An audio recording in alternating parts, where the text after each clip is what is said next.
You can hear me. We have you unmuted this morning, so you may speak up at any time. We only have 27 slides, so it will go pretty quickly. First of all, those who may not have met me, my name is Judy Warren. I work here at the Tribal Government Institute, helping people who are trying to sell to the government. This morning, we're going to focus on the federal government because we're only looking at SAM. And the tool that I want to show you this morning is something that you can use at any time. SAM is normally available 24/7, and you can run your searches anytime you want to. So I think that this is an excellent tool and is absolutely free. There are 4 handouts attached to your webinar this morning. And if you would like to download those, look on the right-hand side of your screen to find handouts. Click on that and select the documents that you would like to download. If you have any problem getting documents that you want, please let me know and I will email them to you. Okay? So, we'll have a little bit of time later where I've got a pause slide in to have discussion, and I will ask at that point if anyone has any questions or comments. But please, if you have questions or comments or things to share, please share them with us because we can all learn from that. I am still learning along, as I'm sure most of you are. Whoops, it looks like it stopped sharing my slides. I don't want to do that. We don't want to pause that.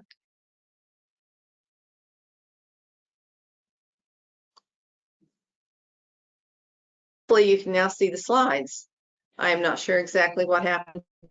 I'm also not an expert on using GoToWebinar. But we'll get started, and I am delighted to have you here with me this morning. First of all, it's good to ask why you do want to create searches in SAM. What is the benefit to you? Well, first of all, and this is my very favorite reason, you know your company better than any outsider can ever know your company.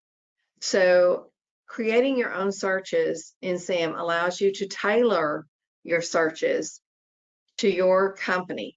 And you can change your focus from time to time by easily going back into SAM and working on the searches. It really adds flexibility because it is done at your convenience. If you want to work on this at 2 a.m., you can work on this at 2 a.m. Not that I am suggesting you should, but I have done things like that. So I know that other people probably do too. They're quick to create once you have been through it. Now, at first, you're going to say, there are an awful lot of filters, and I'm not sure which ones I want to use. But as you get used to using it, you will find out what are your favorite filters. And you can quickly go through and create or modify searches. And you can run it when you are ready. So instead of having emails that you have to sort through, say you came back from vacation and you have to sort through the emails to find the ones that have your leads on them, you can run it when you're ready. And you can pretty much adapt it at each time you run it to cover the time period that you're interested in.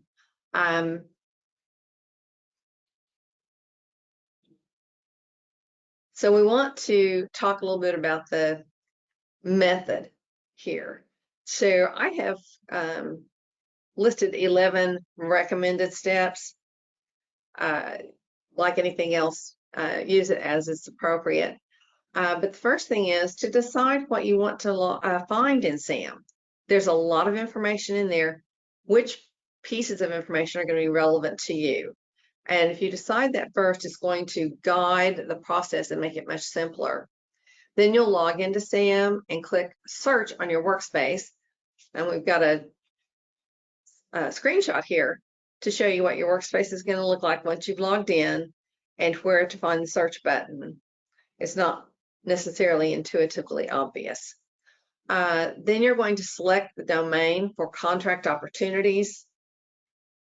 And that's important. You want to do that before you start trying to use filters or do anything else, because it just makes the system work better.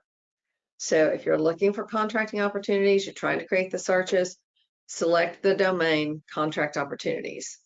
Then you can select your filters, and at the bottom of the screen, you'll select the status. The default is active, so that means it'll pull in all the active notices that meet your criteria. So if you want to look for something older, you simply say that you also want to include inactive. Then you submit the search, review your results, and this is what is really good here too. As you review the results, if it seems to you that something is missing or that there is too much extraneous information, you can modify the search as needed and resave it, or just use it for that day. Once you've got the search the way you want it, you will want to save it, and you have to give it a name. So you might want to think about that ahead of time. Do you want to name it something that is easily recognizable, or do you want to have some sort of system for, I did this in January, when it was done, or what it searches for, etc. Whatever works for you. And then you can repeat that process and create additional searches. So what do you want to find? Think about which agency's notices you want to review. Do you want to see sources sought or not? Do you want to see awards to see who is winning the contracts? How much lead time do you need between when you see an opportunity and you're ready to submit a proposal? Are you looking for subcontracts? What kind of products and services do you provide? Where do you provide those products and services? And do you want to see set-asides? Do you want to see all the set-asides, or just the Native American set-asides, just the women set-asides, just the veteran set-asides, just the HUBZone set-asides? So think about those things, because those will help you narrow your search so that you're looking at a smaller group of opportunities, but they are more relevant to you. And this is a list of the available filters. You can do a keyword search. I find these very helpful, especially when you're first beginning. If you do not know how the government is classifying what you do, you can use a keyword search and go through a few of the results to see if those match what you do. And then you can copy down the NAICS codes and product service codes that the agency used for those and include those in future searches. Also, keyword searches can be used for buzzwords. If there is a program you're particularly interested in, it might be very valuable. Now, if you put in KC-135, you're probably going to get too many hits. But some keywords will bring you back results, and you can play with that and see how well it works for you. Another filter is federal organizations. I think this is valuable, especially if someone has done some market research, or if you just happen to have contacts with a particular agency and you want to do business with them. But you can filter so that you only get results from VA and Bureau of Indian Affairs. Whatever you want to limit your search to in the way of agencies, you can do that, and that may also help streamline so that you get a smaller number of more relevant hits. On the other hand, if you aren't getting any hits, you might want to broaden your categories and broaden the number of agencies that you're looking at to see if you're missing it somewhere. Another there is you can call us, and we would be happy to schedule a one-on-one Zoom session with you and explore some of the options, explore some of those searching options to help you find exactly what you need. Dates are important. I personally like to view about 12 months into the future. If it's posted and it's within this year, that's what I want to see. Some people prefer things that are going to close within the next 30 days. And you can also look for things that have happened. You can look for awards and look for awards that happened at a particular point in time. You can alter by notice type. And we're going to talk about the notice types in a minute. That is, I think, one of the most powerful things. The notice type can tell you where they are in the process. Is it a pre-solicitation or is it a solicitation? And then product and service information may be the single most important thing you can search on. If you know your NAICS codes and the NAICS codes they're using for the types of items and services that you sell, and if you know the product service codes. So we'll talk about product service codes and NAICS codes a little later. I will have some links for you to help you find that information if you don't already have it. You can also filter by the set-asides and the type of set-aside, the place of performance. If you're in construction or services, the place of performance might be really important to you.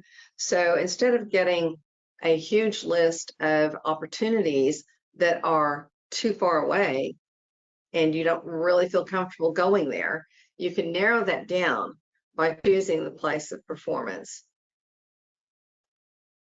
You can also search for contract awardees, contract award details, contract office details when you click on more filters. And we'll talk about those a bit more in a few minutes. You can also check the initiative. And right now, I think the only thing that is available to search on is the type of money that was used. Then the authority. An authority is kind of a tricky thing. I don't know that you're going to want to use that one, but it's good to know that it's there. For example, the authority may be that they are issuing this particular solicitation on sole source basis or something of that nature. Keyword searches. We're going to look at the keyword searches, and the first thing it's going to say is, do you want to search any words, all words, or an exact phrase? Any words acts like OR and searches each word with the words with or the opportunities with multiple hits on those words will be listed at the top. All words acts like and the exact phrase must include all the words you type in the order you type them. I personally like and exact phrase, but you can play with it and see what works best for you.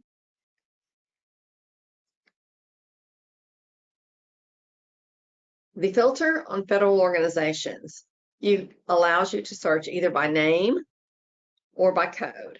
So one of the handouts I've given you is for agency codes, but not all the agencies listed there have listings in SAM that you can search by that code. Sometimes they're listed at a higher level, and some things are possibly not listed due to various reasons. But if you're searching by name, you might want to put in something like the Department of Health and Human Services. You will find that its code is 075. So if it's easier for you to use that and look for it, note that. And in the future, you can use 075 as the code. Another reason that codes are good is that if you're looking in other databases for historical data, you may find that having that code will help narrow your search and improve your results. And Indian Health Service is 7527. So you might think that all the time the sub-tiers are going to have a number that begins with the same numbers in the department number. That is not necessarily true. For example, the Department of Defense is 097, but the Department of the Army is 2100 and the Department of the Air Force is 5700. Okay, now if that wasn't dull and boring enough, we'll talk about dates. So the response date is, when do they want a response in? When does it close, or when are they asking for the sources sought to be returned to them? And you have several options. You can look for things that are closing basically anytime, or you can restrict it to a custom date, or select one of their other options. So if you are running your reports weekly, you might want to decide, do I want this next week, next month, 3 months, next year, or a custom date? Then when was it updated last? So there's a solicitation posted or a notice, and they modify it. Well, that modification is an update. So you want to check things that are updated. And again, you've got several options. I guess there's 8 options there for how far in the past you want to look for updates. Notice types are something that we don't talk about as much as possibly we should.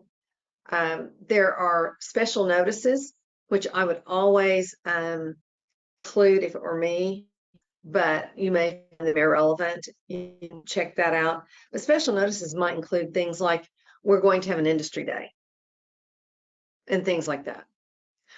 Sources sought are pretty much announcements that, hey, we're not really ready to buy this yet, but we're looking for companies who might be able to provide it.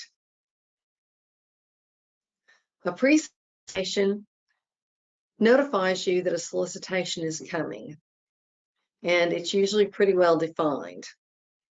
I don't see as many of these on SAM now as we used to, but you occasionally see it. There's also a notice of intent to bundle requirements.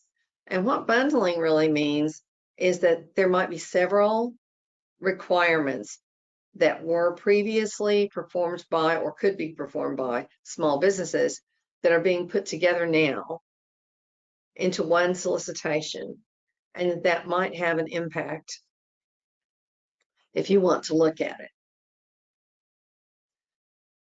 There are a whole lot of rules about that. We won't go into those right now, but if you want more information on it, you can call me later and we can discuss that. And then there's the simple everyday solicitation. So you might wonder, okay, why is there a solicitation and then it's followed by combined synopsis / solicitation? Well, if it's a commercial item, very likely going to see a combined synopsis solicitation, meaning that that's the only time you're going to see the notice. In the old days, you had a synopsis, which is kind of like a pre-solicitation, and then you had the solicitation. And the synopsis was just to make everyone aware that something was coming, and the solicitation was the actual request to get offers. Today, we see many more of the combined synopsis solicitations, and if you're selling commercial items and services, this is where you might want to click to include that in your search. You can also look for award notices, so you can find out when it was awarded and who it was awarded to and how much it was awarded for. Justifications are posted when required by the FAR, and you may find some for sole source requirements, etc., where they're justifying going to one source. And also some for the sale of surplus property if you're interested in those. Two very, very important pieces of information that can help you with your narrowing of your search are NAICS codes and product service codes. The NAICS code describes what your company does. What kind of business are you in? Do you fabricate cardboard boxes? Do you provide medical services? What do you do? Then the product service codes describe it in another way. So the solicitation is being described by the kind of industry that will support this requirement and the requirement classification. So the product service codes are going to say what the government is buying in their classification system. If it's an item that's stock listed, it's going to be the stock class, like 1560 square frame parts. If it's a service, it's going to have an alpha designation. It'll be a 4-character designation, but it will begin with an alpha, and your searches don't need all 4 characters. So you can look at the product service codes and decide which ones you can provide or which ones you want to search for, and use that in your future searches. You can also filter by set-asides. And this is an interesting thing. A lot of people like to see everything. And some people want to focus solely on certain things. So maybe you would want to set up one search that searched for a certain set of filters, and another search that looked for another set of, so that if you wanted to concentrate on the Department of the Interior, you might want to look for the Indian Economic Enterprise set aside, or the Indian Business Economic Enterprise. If you're a veteran or a service disabled veteran, you might want to look at the service disabled veteran owned business set asides, the SDVOSB sole source, and that may be just for your edification. What are they putting out on the sole source basis?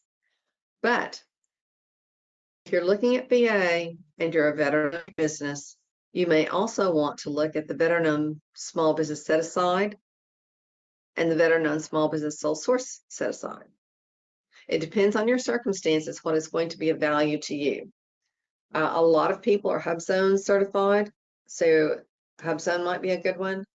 If you're 8A, you might want to look at the 8As. If you're simply a small business and you don't want to look at things that are not set aside for small business, you can select the total small business set aside. Again, are you looking for subcontracting opportunities, or are you looking for prime contracting opportunities? If I were looking for subcontracting opportunities, I would look for awards, and then I would look for my NAICS codes and things like that. Or I would look for specific companies in the keywords if I thought that I might be able to subcontract with them and I wanted to follow what awards they were getting. I think place of performance is an incredibly important way to search, especially if you are in construction or services, and you can search there by zip code or by state. The initiatives you can search under basically are none and the Recovery and Reinvestment Act. I don't know if anyone is still tracking Recovery and Reinvestment Act, but it is still available if you want to use that for a search criteria. Authority. You know, this is a legalistic thing. So if we haven't been boring already with listing things, this is an incredibly interesting list, but when you first read it, it sounds very boring. When you get into the details, it's kind of interesting. So if you've read FAR Part 6, you know that the government's preferred method of procurement is competitive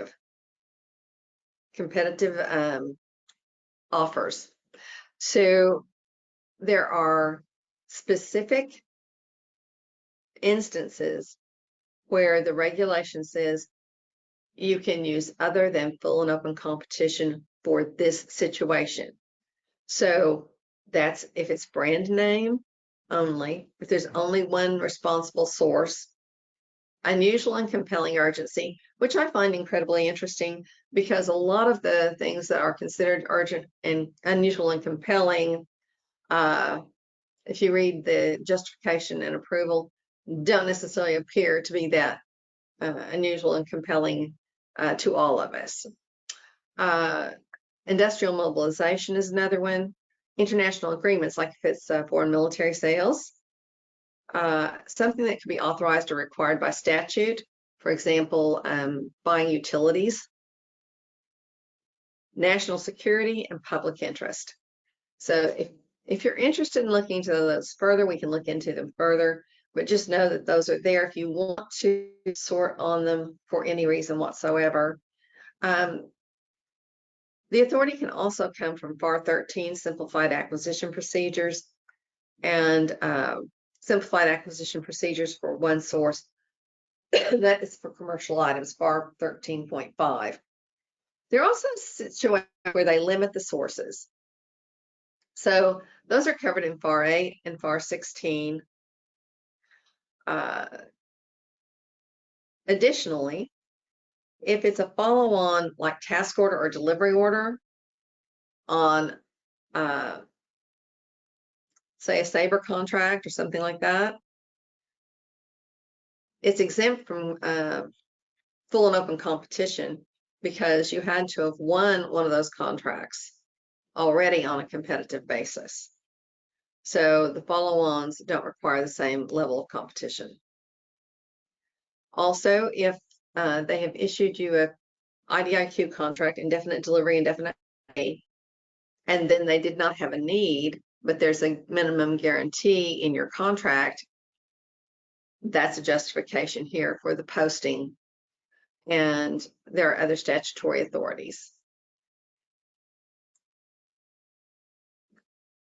You can also get contract award information.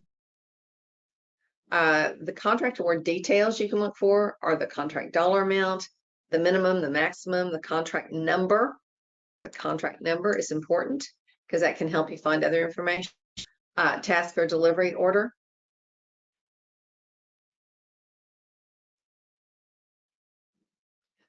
And the notice title. You can also find information out about who got the contract, who was the contractor, what was his name. You can get his UEI, zip code, and his state. Then if you wanted to check out your competitors, you could take that information and do more checking elsewhere. And the contract office details.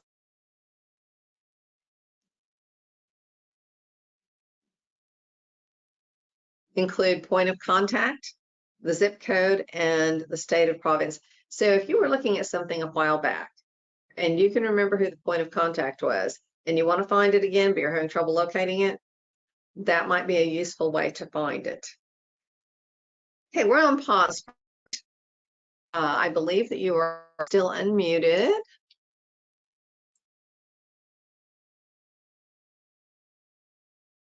But it looks like everyone is self-muted.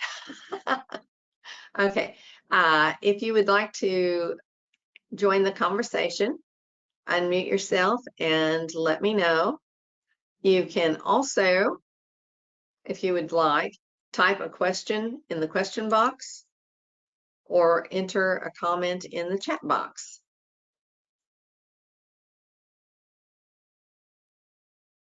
One of the things that I really like this, I'll just until unless somebody has a thought they want to share.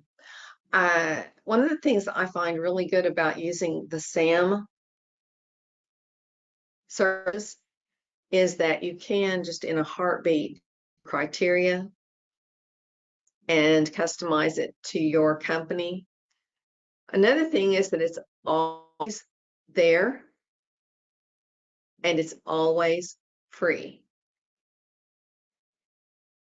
I know people who pay large amounts of money for services to do some of these same things for them. But if you can create some searches that will serve you well, run them daily or weekly, and modify them as buzzwords change, I think that you will get a lot of information for virtually no cost, other than your time. Your time is certainly worth something. Okay, well, let me see.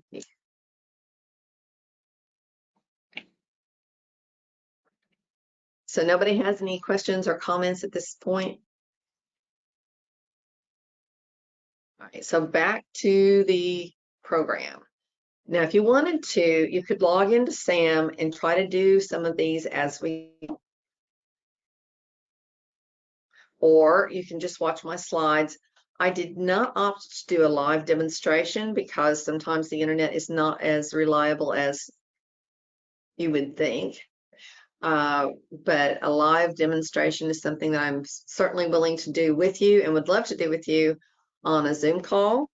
Or if enough people say, yes, I would like that in the future, we can schedule a webinar and try to do those, just with the caveat that if the internet is not working very well that morning, the service won't work very well either. Okay, so stepping through SAM. Our first steps were to decide what we want to find and to log into SAM.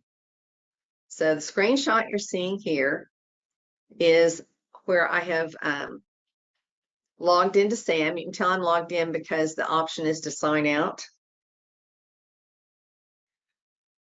You go to SAM.gov and you log in. Then you are at your workspace.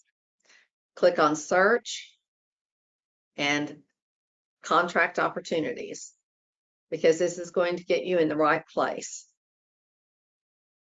You can run searches without logging in, but if you want to save the searches, you must log in. So if you go in and just do a search one day and you think, oh, that would be a good one to save, you can save it right then. Or you can log in ahead of time, and that way you can just go ahead and save it. I generally try to log in when I first go in, because I can see my searches, and I can follow something, and that's good. Okay, so we got that done, and we start looking at the filters. So when we get ready to select filters, the first thing that comes up is keyword search. And you can select any words, all words, or exact phrase. I selected all words and subcontract plan. The results, 920. 920 results is a bit more than what I want to deal with, but I think that finding things that have subcontract plan requirements is a good thing, because I might be interested in subcontracting and learning more about subcontracting opportunities.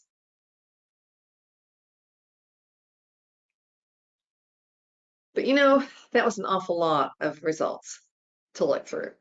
So I'm going to narrow it a little bit more by listing a federal organization. Now here, if I listed several federal organizations, I would get results from all of them. But here I've only listed Indian Health Service, and that narrowed my results to 16. So there are 16 requirements listed that show subcontracting plan requirements and that were issued by Indian Health Service. Access, or is it locked?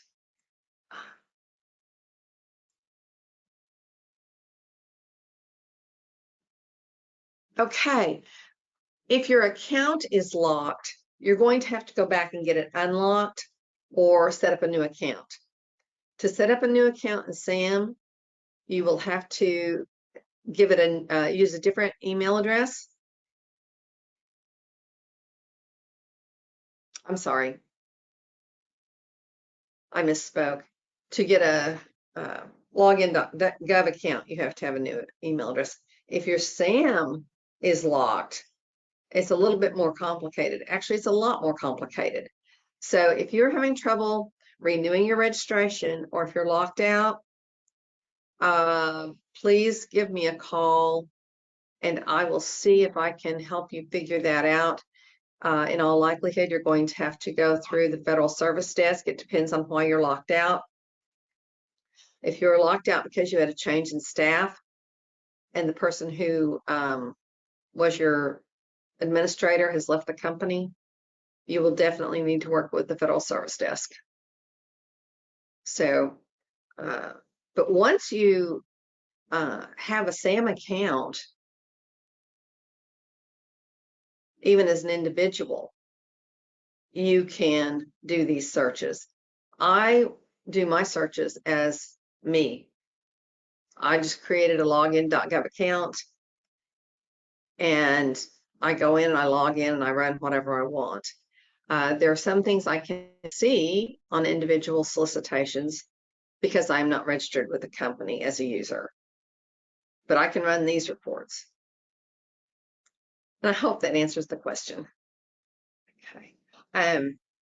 I think that it's interesting to note that every time you run these, you actually see the results immediately.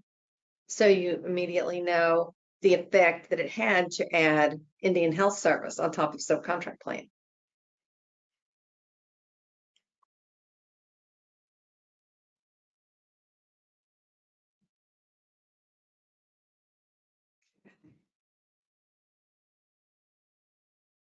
Each additional filter does narrow the search. So here I had added, sorry, I skipped back and forth. Here I added response date, which is the next filter. And I asked for in the next year. And it narrowed my results to 106. And that is because sometimes if you have not specified otherwise, you will get things that are old. And selecting something in the future for your date does eliminate that.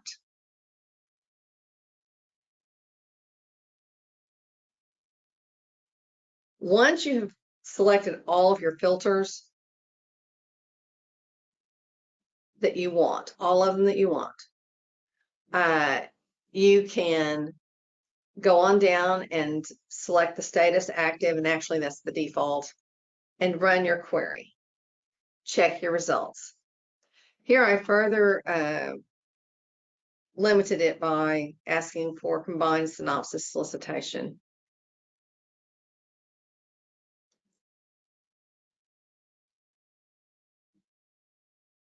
And, whoops, I meant to mention that I got 4 results. So if I was happy with that, I could save it there.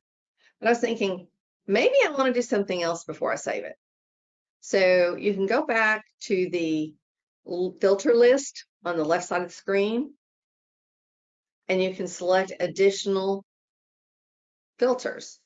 So here I added other types of notices, and I'm going to change that.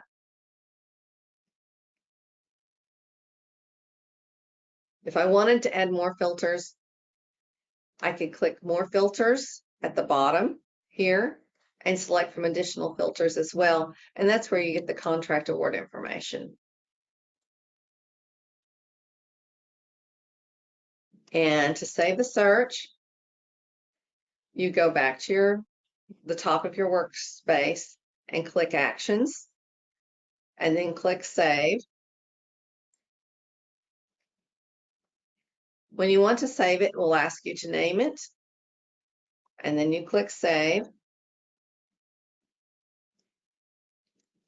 If you want to modify the search after saving it, you simply log back into SAM, select Save Searches, locate the search you want. Here I've got Indian Health Subcontract Plan. And you click on the plus, that little minus was a plus, it will show you a description. And this was the original description. So I went in, I said I want to save, and it says it's edited. But I saved it as edited, and it asked me, update the search. Like, do you really want to do this? So I say, yes, I want to update it. And then going back to look at it again with the plus mark, I get the as modified description, which now includes the additional notice types.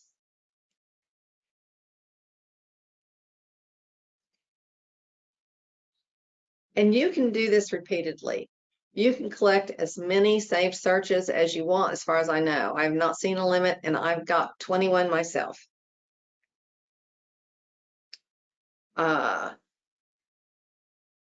If you click on the plus sign, it will give you a description. It's also going to tell you the last date that you ran it and the last date that you saved the search criteria. So it looks like on these two, I have not run them again since I changed the search criteria in November. But each one of these can be adapted to meet your needs. And I'm hoping that you will find this to be a useful tool and it will not go away. Oh,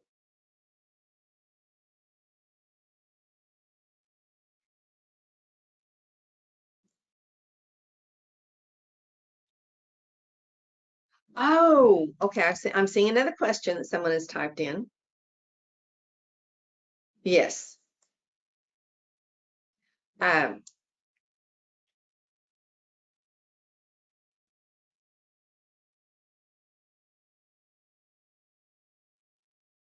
the searches do work better if you use the full NAICS code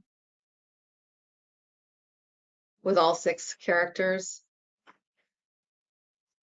Anyone who had some searches saved before the changeover, when they stopped using the DUNS, will need to recreate them.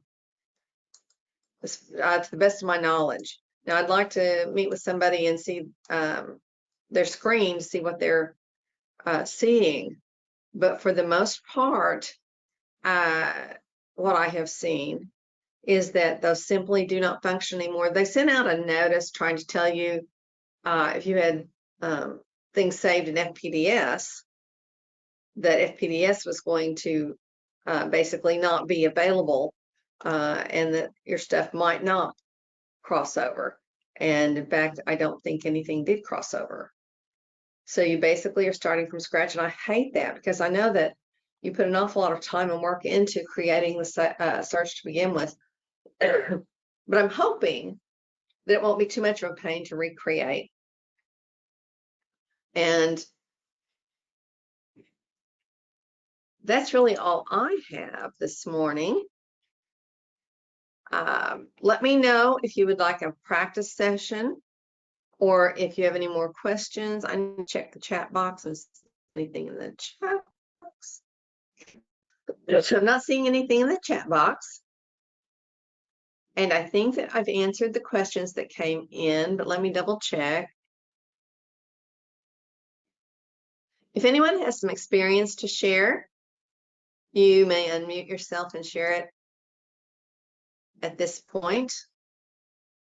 Otherwise, I will thank you all for joining me this morning. I think that this is an incredibly useful tool. And like I said, it's not going to go away. You're not going to have to pay for it. And it's really under your control. So I hope you'll be able to utilize it. As the more you use it and the more you become familiar with it, the better of a tool it will be. Just like, excuse me, just like when I try to use Microsoft Word or Excel, I find that if I don't use them for a few weeks and I try to come back, that doesn't feel as familiar as it used to. And I think that doing SAM searches is much the same. But I've enjoyed being with you this morning. Please contact me if you would like more information on some of this stuff. And I will go to the chat box right now. Whoops.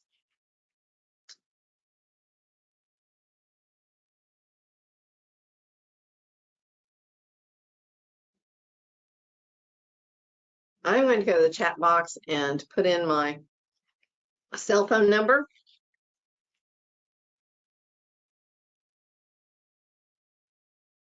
And if anyone would like to contact to discuss these further or to schedule a Zoom meeting, or if you think that a practice session webinar would be valuable, let me know that.